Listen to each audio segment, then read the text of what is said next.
Kung tayo tumalikod na sa lahat ng ating nagawang kasalanan at paglalapastangan sa harapan ng ating Panginoon, kapatid, huwag na po nating babalikan pa. Kaya babasahin po natin mga kapatid sa aklat ng Hebreo 10:26-29. Sapagkat kung sasadyain pa nating magpatuloy sa paggawa ng kasalanan, pagkatapos nating malaman ang katotohanan, wala nang handog na maalay pa para mapatawad ang mga kasalanan natin. Tanging ang nakakatakot na paghukom at nagliliyab na apoy ang naghihintay sa mga taong kumakalaban sa Diyos. Ipinapatay noon ng walang awa ang lumalabag sa kautusan ni Moises kapag napatunayan ng 2 o 3 saksi ang paglabag niya.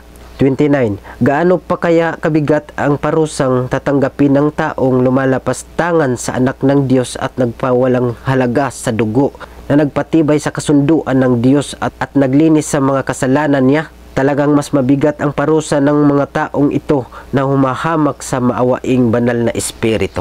Amen.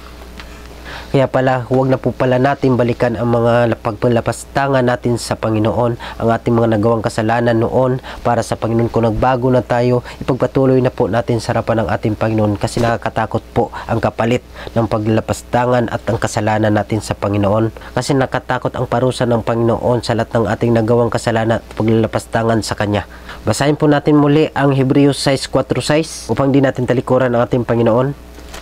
Upang hindi natin siya talikuran, sapagkat kung tatalikuran ng isang tao ang Diyos, hindi na siya mapagsisisi at mapagpanumbalik pa sa Diyos. Naliwanagan na ang pag-iisip niya, nakatikim na ng mga biyaya mula sa langit, tumanggap na ng banal na espiritu, nakatikim na ng dulot ng salita ng Diyos, at nakadnaba na ng kapangyarihang ihayag sa huling araw. Pagkatapos kung tumalikod pa rin siya sa Diyos, hindi na siya mapagsisisi at mapagpanumbalik sa Diyos, dahil para na rin niyang ipinako muli sa krus at dinala sa kahihiyan ang anak ng Diyos.